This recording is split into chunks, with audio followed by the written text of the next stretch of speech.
If you have been watching my recipes by now, you should know that I love a good chicken recipe. So today I'm going to be showing you a very easy and simple oven roasted peri peri chicken, which is going to turn out flavorful with a nice spicy kick, and it's going to be a crowd pleaser. And to make the chicken, we are also going to be making peri peri sauce from scratch. So keep on watching and learn how to make this delicious peri peri sauce and the peri peri chicken. I'm going to start off by showing you how to make some peri peri sauce, and you're going to need some red capsicum. I have a lemon, fresh oregano straight from the garden. We have coriander, chilies, garlic, and some leftover green pepper that I decided to throw into the recipe. Also, you're going to need a few other ingredients which you're going to find listed in the description box down below. So you're going to need a blender or a processor, and I have a mini one which I'm going to add in the fresh ingredients. I'm going to roughly cut up my bell peppers.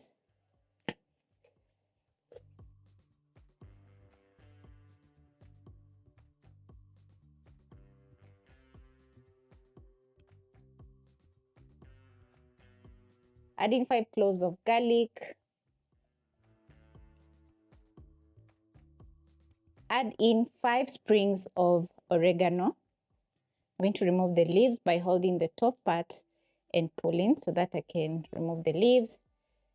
Add in 2 African bird's eye chili. You can add in some more.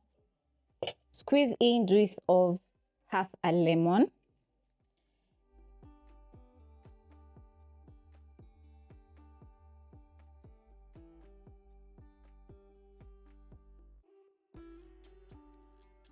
A teaspoon of white vinegar.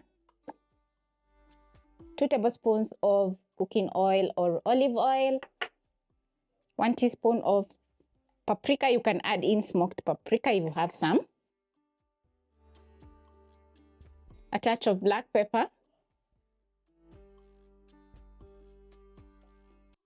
And a little bit of salt to season. From the name peri peri sauce or pili pili sauce, you're going to add in 2 or more African bird's eye chili according to your own preference, and this is going to add in a kick of spiciness to the sauce. Also, the garlic, the bell peppers are going to add in so much flavor to the sauce.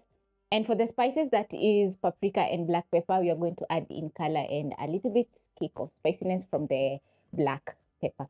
So yes, those are the few ingredients which are going to be adding into our sauce, and I still have some coriander which I'm going to cut up roughly and transfer into my mini blender. Then I'm going to pulse into a puree.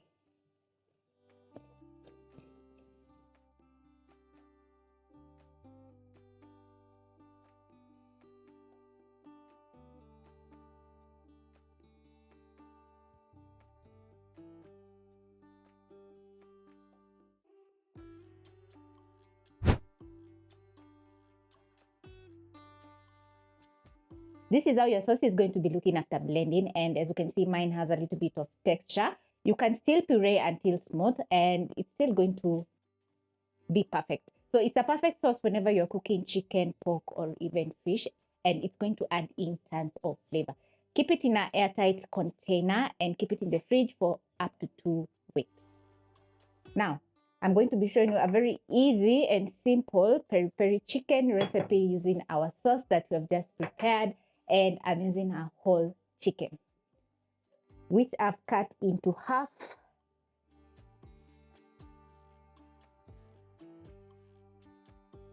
You're going to add in 3 tablespoons of the sauce.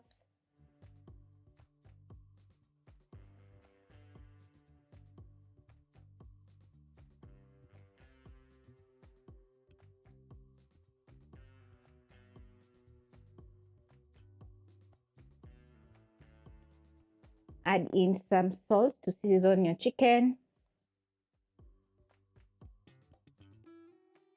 Go in with your hands and massage in the sauce, the salt onto the chicken, and then you're going to let it marinate for at least 15 to 30 minutes if you're looking forward to enjoy your lunch or dinner in a matter of minutes.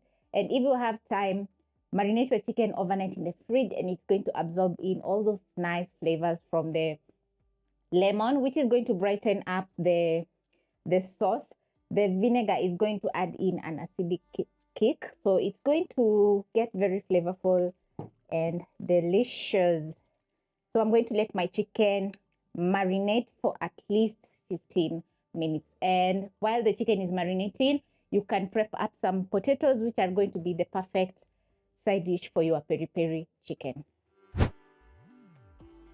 Once your chicken is well marinated, you're going to be preheating your oven at 200 degrees Celsius for 10 minutes. Then you'll need a baking tray for roasting your chicken in the oven. I'm going to transfer the chicken into the baking tray.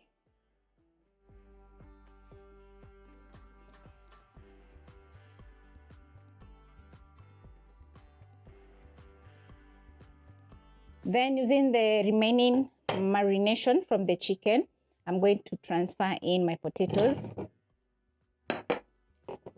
Mix up or sauce together with the marinade. And this is how your potatoes are going to be looking once coated with the marination. So now you're going to transfer to your baking tray.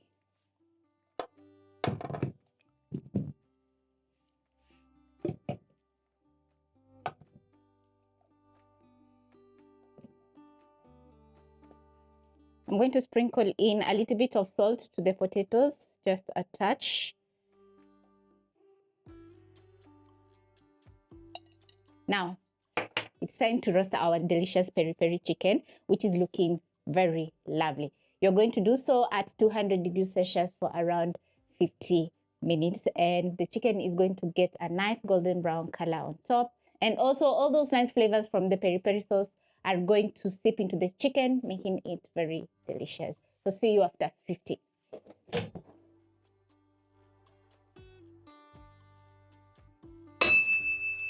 Let me tell you, when the chicken is roasting in the oven, your kitchen is going to be smelling absolutely incredible. Now that it's 50 minutes in and my chicken is ready, hot, I'm going to transfer to a cooling rack. And you can tell everything is going to be so delicious. So you're going to baste your chicken with the chicken juices on the baking tray and add a glossy look to your chicken.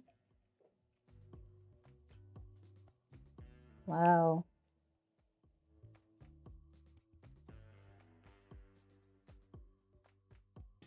And once done basting your chicken, you're going to let the chicken rest for around 5 to 10 minutes in the baking tray, and this is going to make the chicken even more juicier because it's going to relax and get super juicy. Also, the potatoes are going to absorb in the moisture, hence they're going to be very tender.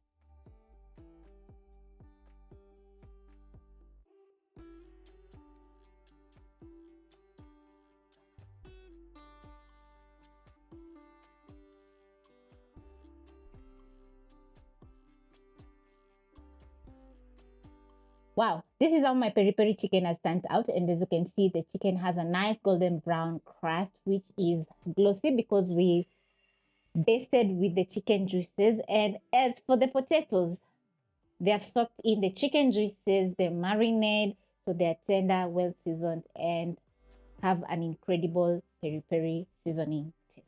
So this is a recipe worth trying because it has taken me around 50 minutes, let's say around 1 hour and 10 minutes, including the prep time for my vegetables, and it has turned out incredible. So hope you'll be giving this recipe a try, and let me tell you, it will be totally worth it. Catch you on my next episode. Bye.